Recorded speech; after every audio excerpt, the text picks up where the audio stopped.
오늘도 특별히 부활절 칸타타로 우리가 하나님께 찬양 올려드렸는데요. 네, 그렇습니다. 우리가 이 부활절이 우리 예수 그리스도를 믿는 자들에게 있어서는 더없이 기쁜 날입니다. 물론 우리가 절기로 크리스마스도 있고 다른 여러 절기들이 있지만 예수를 믿는 사람들에게 있어서 가장 중요한 날, 가장 중요한 절기를 굳이 뽑는다면요, 그것은 바로 부활주일이 될 것입니다.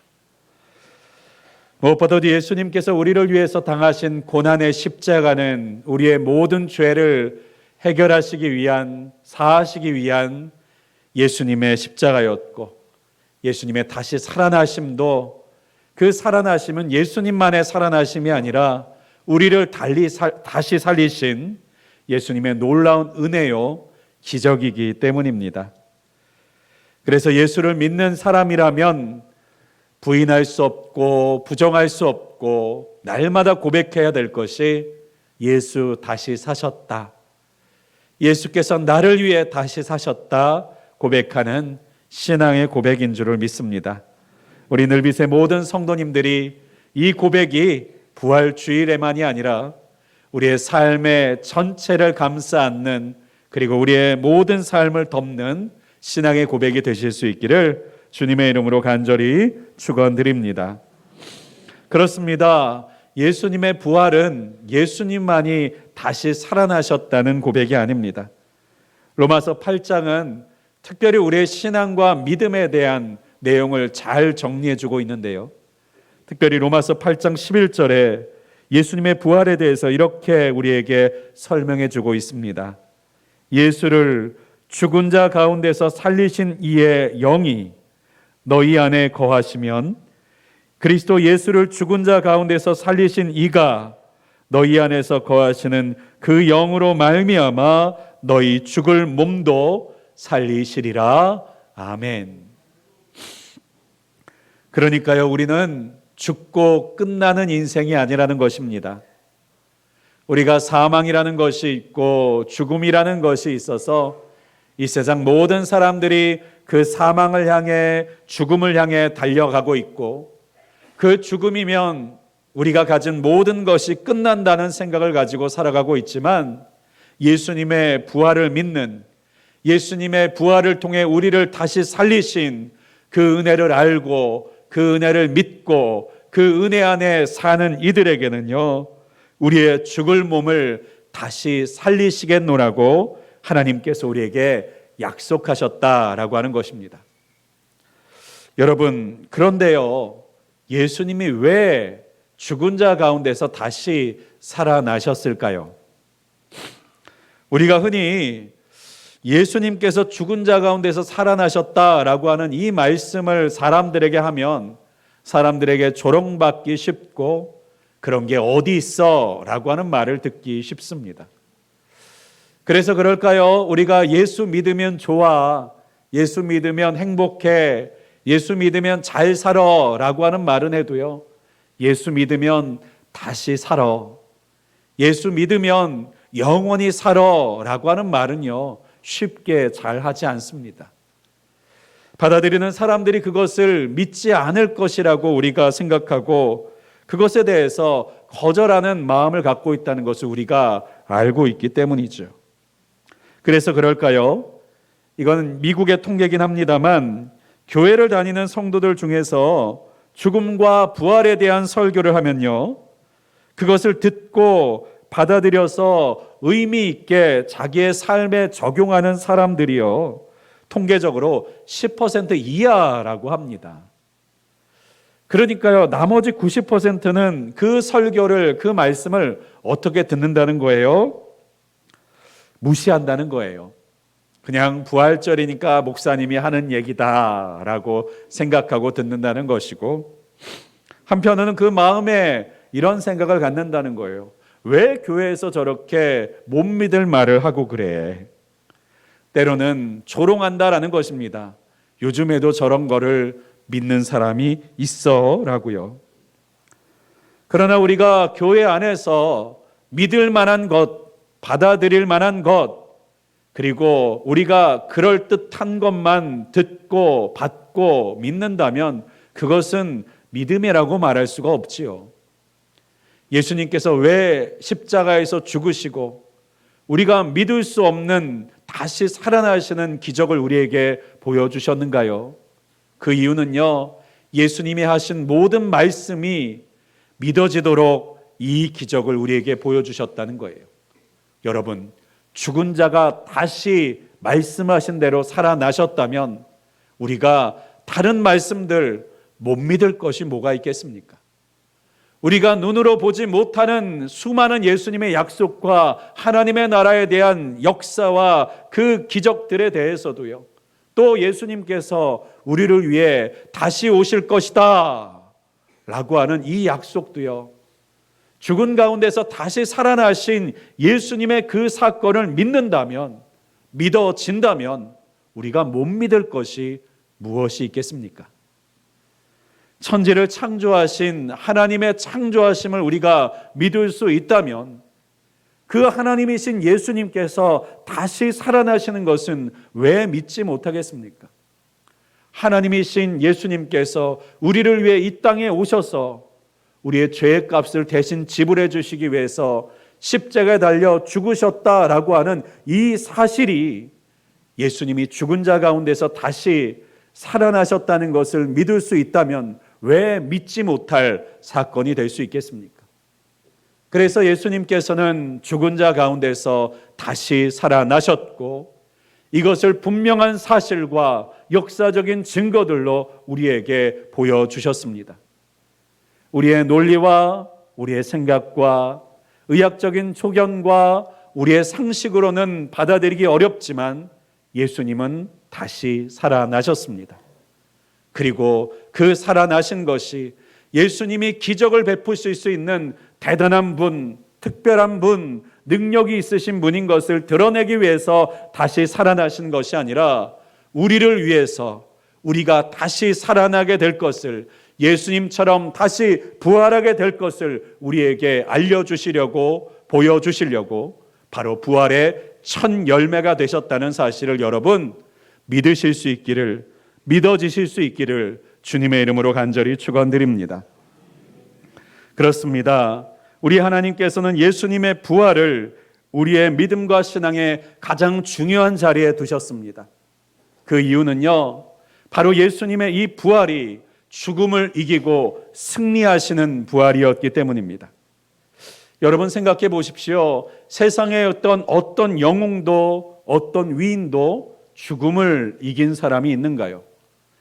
세상의 수많은 땅을 정복했던 정복자들도, 위대한 업적을 이루었던 사람들도요, 그들이 모두 이루었던 것, 그리고 그들이 성취했던 모든 것들을 죽음 앞에서 내려놓아야만 했습니다. 죽음과 함께 그들은 모든 것을 상실하는 자들이 되었습니다. 그들은 그 모든 것을 소유하고 가지고 있을 수 없었어요.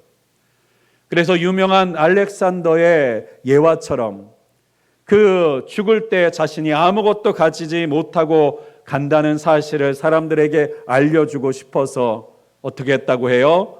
관 옆에 구멍을 뚫어서 내 손에 아무것도 가지지 않고 죽는다는 것을 보여주게 했다라고 하는 예화가 있지 않습니까? 그렇습니다.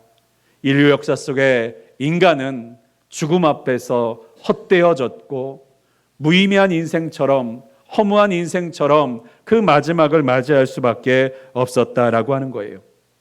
그래서요, 성경의 전도서를 보면 솔로몬의 고백이 나옵니다. 솔로몬이 어떤 사람입니까? 세상의 모든 것을 가져본 사람 아닙니까?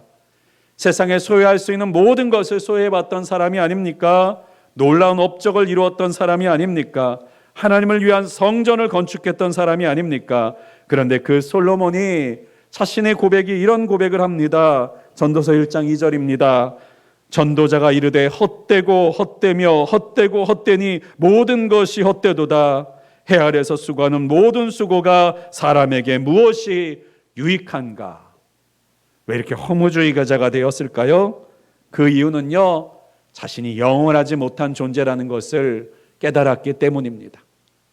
내가 수고하고 인생 가운데 최선을 다하고 열심히 살았지만 죽음 앞에 서면 우매한 자나 지혜로운 자나 다 다를 것이 없고, 인생을 부유하고 소유하며 사는 자나 부족하고 없이 사는 자나 인생을 성공시키려고 발버둥치키며 사는 사람이나 다 똑같이 죽음 앞에 끝이라 라고 하는 것을 보면서, 이 솔로몬은요, 자신의 인생과 열심히 살아왔던 자신의 삶, 치열하게 살아왔던 자신의 삶에 대해서 이렇게까지 말하는 거예요. 이러므로 내가 사는 것을 미워하였노니. 살아보니까요, 모든 걸 다 소유하면 정말 행복하고 영원한 즐거움 가운데 사는 줄 알았는데 돌아보면 돌아볼수록 허무하다라는 것입니다. 그렇습니다. 죽음은요, 끝이라는 것은요, 우리의 인생과 삶의 모든 수고를 헛되게 만들어 버립니다. 열심히 쌓아온 모든 것들을 다 허무하게 만들어 버렸던 것이죠. 그래서 이 세상에 있는 모든 사람들은 사망 앞에서 인생과 삶에 무릎을 꿇을 수밖에 없었던 것입니다. 그래서 오늘 본문의 55절도 보십시오. 사망아, 너의 승리가 어디 있느냐? 사망아, 내 쏘는 것이 어디 있느냐? 지금까지 사망은 승리하고 있었다는 거예요. 사망에 쏘는 것으로 인하여서 모든 사람들이 두려워하고 그 사망 앞에 굴복했다는 것입니다. 그런데 예수 그리스도의 부활을 통해서 우리는요, 이 사망 앞에 승리하게 되었다라는 것이죠. 57절입니다. 우리 주 예수 그리스도로 말미암아 우리에게 승리를 주시는 하나님께 감사하노니. 누구를 향한 승리입니까? 죽음을 향한 승리입니다. 사망을 향한 승리라는 거예요. 사망이 사망으로서의 역할을 더 이상 하지 못하도록 하시기 위해서 우리 하나님께서, 우리 예수님께서 우리에게 무엇을 주셨다는 거예요? 부활을 주셨다라고 하는 것입니다. 여러분, 특별히 55절에 보면요, 사망이 하는 기능을요, 이렇게 표현합니다. 내가 쏟은 것이 어디 있느냐? 내가 쏘는 것이 어디 있느냐? 이 쏘다라고 하는 표현은요, 당시 이 광야나 팔레스타인 지방에 많이 살았던 전갈과 독충을 떠올리게 한다고 해요. 여러분, 전갈이나 독충 만나보신 적은 별로 없으시죠? 이 당시에는요, 이 독충들과 전갈들이 그 자연 속에 있다 보니까 잘못해서 이 독충들의 독에 찔리게 되면요, 죽거나 그리고 마비가 되거나 그리고 장애를 갖고 살아갈 수밖에 없어서 사람들은 이러한 독충과 전갈들을 굉장히 두려워했습니다. 그런데 여러분, 이 독충이나 전갈들이 그렇게 큰가요? 손바닥만 하지 않습니까? 아니, 손바닥보다 더 작은 것들 아닙니까? 커서 두려운 게 아닙니다. 그리고 거대해서 우리가 두려워하는 게 아니에요. 그 작은 전갈과 독충 속에 달려있는 그 독가시, 그 독에 담겨져 있는 것 때문에 우리가 그 전갈과 독충들을 두려워했던 것이죠. 여러분, 죽음을 두려워하는 것도 비슷하지 않습니까? 우리의 인생과 삶의 시간들을 생각해 보십시오. 80년, 90년, 100년, 그 많은 시간 속에서 우리가 죽음을 맞이하는 시간은 순간입니다. 그래요. 누군가는 몇 분 만에 돌아가실 수도 있고, 누구는 몇십 분 만에 돌아가실 수도 있고, 몇 시간 만에 돌아가실 수도 있습니다. 네, 우리가 죽음을 맞이하는 시간은요, 우리의 인생으로 치자면요, 한순간이에요.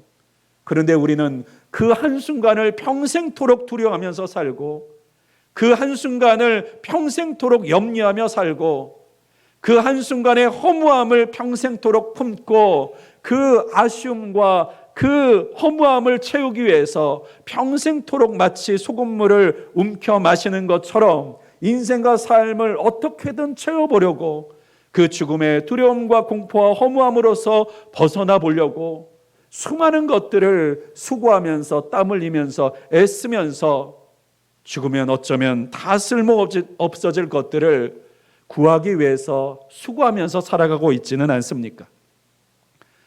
우리 예수님께서는 이 죽음 앞에, 그 잠깐의 죽음 앞에서 우리의 인생과 삶을 허비하고 그 순간의 허무함 때문에 인생과 삶을 낭비하면서 살아가고 있는 우리의 인생과 삶을 위해서 부활하셨습니다.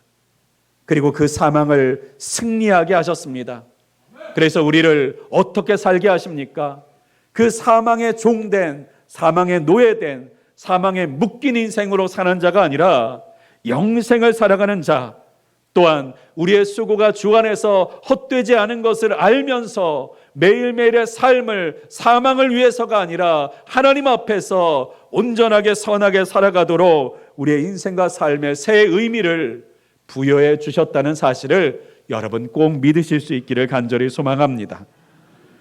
우리는 내리막길을 향해서 치닫고 있는 인생이 아니라 저 하나님 앞에 올라 나아가는, 비상하여 날아 올라가는 인생인 것을 여러분 꼭 기억하시기를 간절히 소망합니다. 그런데요, 대부분의 사람들은요, 이것을 잊어버리고 산다는 것입니다. 마지막 때 말세가 되면요, 예수님께서 이렇게 말씀하셨습니다. 믿음 있는 자를 보겠느냐? 믿음 있는 자를 보겠느냐? 이 믿음 있는 자가 어떤 사람들일까요? 주님께서 다시 오실 것을 기다리는 사람, 그리고 인생과 삶이 끝이 아니라, 죽음이 끝이 아니라 하나님께서 우리에게 두신 것들이 있다는 것을 기억하며 준비하며 사는 사람이요. 그런데요, 이 말세 때는요, 노아의 때와 같을 것이라고 성경에 말씀하여 주고 계십니다. 노아의 때가 어떤 때입니까? 사람들이 먹고 마시고 시집가고 장가가는 때라고 창세기에는 말하고 있어요. 홍수가 와서 심판한다는 말을 들었지만 들은 척하지 않고 오히려 그 말을 불쾌하게 생각하고 조롱하면서 살아갈 것이라고 말하는 거예요. 그러나 여러분 오해하지 마시기 바랍니다. 시집가고 장가가고 먹고 마시는 것이 죄입니까? 아니에요. 그거는 인생 가운데서 살아가는 일에 있어서 더없이 필요한 것들입니다. 문제는 뭡니까? 오직 거기에 몰두하는 게 문제라는 거예요. 주님이 다시 오실 것이다. 나는 언젠가 죽을 것이고 그분 앞에 서게 될 것이다. 이 명백한 사실을 우리의 인생과 삶의 기초로 깔아놓고 그 위에서 먹고 마시기도 하고 장가가고 시집가기도 하고 사업도 하고 해야 된다는 것이에요. 그것을 잊어버린 채 세상에 몰입하면 안 되는 거예요. 그 과정에만 몰입해 있으면 안 된다고 말씀하고 계시는 것입니다. 그렇습니다. 하나님 우리가 잘 살아가기를 원하십니다. 여러분 잘 사는 게 뭡니까? 인생에 큰 돈을 한번 쥐어보는 것이 잘 사는 것입니까? 건강하게 내 몸으로 내가 원하는 것 다 해보는 것이 잘 사는 것입니까? 여러분 잘 산다라고 하는 것은 과정만의 문제가 아니에요. 정말 잘 살기 위해서는요, 그 마지막 잘 죽는 것이 반드시 따라와야 된다라고 하는 것입니다. 여러분 부유하게 살았지만 나중에 파산되고 망하면 그게 무슨 소용입니까? 건강하게 살았지만 그 마지막에 온갖 병에 시달리다가 이 세상을 떠나야 된다면 그 사람이 잘 산 사람이라고 말할 수가 있겠습니까? 살아간 과정도 중요하지만 그 마지막이 중요하다는 거예요. 우리 하나님께서는 우리에게 주시는 은혜가 이 땅 가운데서 하나님이 주시는 부유함과 평안함과 기쁨과 희락을 가지고 살아가는 것만이 아니라 그 희락이 우리의 죽음과 함께 끝나는 것이 아니라 바로 우리 주님 앞에서 영원히 이어지도록 부활하셨다는 사실을 여러분 꼭 믿으실 수 있기를 간절히 소망합니다. 세상의 모든 것들은 잠시지만 우리 주님께서 우리에게 약속하시고 주시고자 하시는 것은 영원이라는 사실을 여러분 꼭 기억하실 수 있기를 간절히 소망합니다. 예수님의 부활은 우리를 죽음으로 인생의 마지막 장을 덮는 것이 아니라 새로운 장을 열게 해주시려고, 아니 우리의 인생의 마지막에 여시는 것이 아니라 그 영생을 바로 지금 예수 그리스도를 믿는 그 믿음 속에서 그 영생의 자릉을 시작하게 하시려고 우리를 위해서 부활하셨다는 사실을 여러분 꼭 기억하시기를 주님의 이름으로 축복합니다. 세상은 많이 변해갈 것입니다. 특별히 마태복음 24장에 보면요, 말세가 될수록 나타나는 징조에 대해서, 자연재해들에 대해서 말씀하실 때가 있어요. 여러분, 자연이라는 것이 어떤 곳입니까? 변하지 않는 것이잖아요. 자연이라고 하는 것은요, 바뀌지 않는 것이잖아요. 그런데 그 자연이 변하고 바뀌고 그리고 급한 사건들과 문제들이 일어나는 것을 통해서 그 말세 때 하나님께서 우리에게 무엇을 보여주고 계시는 것입니까? 자연도 바뀐다. 내 인생도 변화된다. 너의 젊음도 사라진다. 그러니까 너의 죽음, 너의 마지막, 예수님께서 부활을 통해서 너에게 주고자 하셨던 영생에 좀 관심을 가져라 라고 말씀하시기 위해서 이와 같은 말세의 사건들과 징조들이 일어난다라고 하는 거예요. 여러분, 성경에는요, 말세의 징조들이 나옵니다. 이 말세의 징조들을 왜 우리에게 보여주시는가요? 무섭게 하시려고요? 이제 말세가 다가오니까 두렵고 떨리게 하시려고요? 우리를 공포 속에 살게 하시려고요? 아닙니다. 이제는 정신을 차려라. 이제 가까워졌으니 너희가 마음을 되돌려라. 예수 그리스도를 믿는 자들에게 징조는 하나님께서 사랑 가운데서 알려주시고 깨닫게 하시는 사인이라는 사실을 여러분 꼭 기억하시기를 바랍니다. 그렇습니다. 하나님께서는 우리를 여전히 하나님 앞에 돌아오기를 원하시고 하나님이 주시는 은혜 안에 살기를 원하십니다. 하나님께서 우리에게 선물해 주신 모든 은혜와 약속들을 우리가 누리기를 원하세요. 그래서 우리에게 세상의 사람들은 믿기 어렵지만 믿어지게 하시는 그 부활의 사건을 통해서 내가 죽은 자도 다시 살릴 수 있는데 너희에게 약속한 모든 것을 내가 너희에게 주지 못할 것이 있겠느냐라고 우리에게 말씀하고 계시다는 것을 여러분 꼭 귀를 열어 들으실 수 있기를 간절히 소망합니다. 오늘은 부활주일입니다. 이 부활하신 예수 그리스도의 놀라운 기적의 사건을 통해서 우리 가운데서 죽은 것과 같은 자리가 다시 살아나고 막혔던 문제들이 열려지는 역사가 일어나게 되기를 주님의 이름으로 간절히 축원드립니다. 세상의 상식으로는 일어날 수 없는 그 자리에서 일어나게 되기를 주님의 이름으로 축복합니다. 사람의 방법으로는 해결할 수 없는 문제 앞에서 길을 여시는 하나님을 만나시는 그 부활의 능력을 경험하는 저와 여러분이 되실 수 있기를 주님의 이름으로 간절히 축원드리겠습니다. 기도하겠습니다. 전능하시고 또 분명히 살아계신 하나님, 오늘도 이 부활주의를 통해서 우리를 위해 다시 사신 예수 그리스도의 놀라운 은혜와 그 말씀하신 대로 다시 살아나심으로 인하여서 예수님의 모든 말씀이 그대로 이루어질 것을 증명하여 주신 주님의 놀라운 은혜에 감사드립니다. 주님, 주님께서 죽은 자 가운데서 다시 살아나셨고 그래서 우리를 죽은 자 가운데서 다시 살리실 것을 우리에게 보여주셨사오니 우리가 주님 말씀하신 모든 말씀들도 그와 같이 이루어질 줄을 믿고 신뢰하고 붙들고 담대하게 살아나아갈 수 있는 하나님의 사람들이 되게 하여 주시옵소서. 세상의 사람들이 절망할 때 절망하지 않는 자들이 되게 하여 주시고 세상의 사람들이 포기할 때 포기하지 않는 자가 되게 하여 주시옵고 세상의 사람들이 허무함 속에 허우적될 때에 소망을 품고 살아나아가는 하나님의 사람들로 만들어 주시옵소서. 예수 그리스도의 이름으로 간절히 기도하였습니다. 아멘.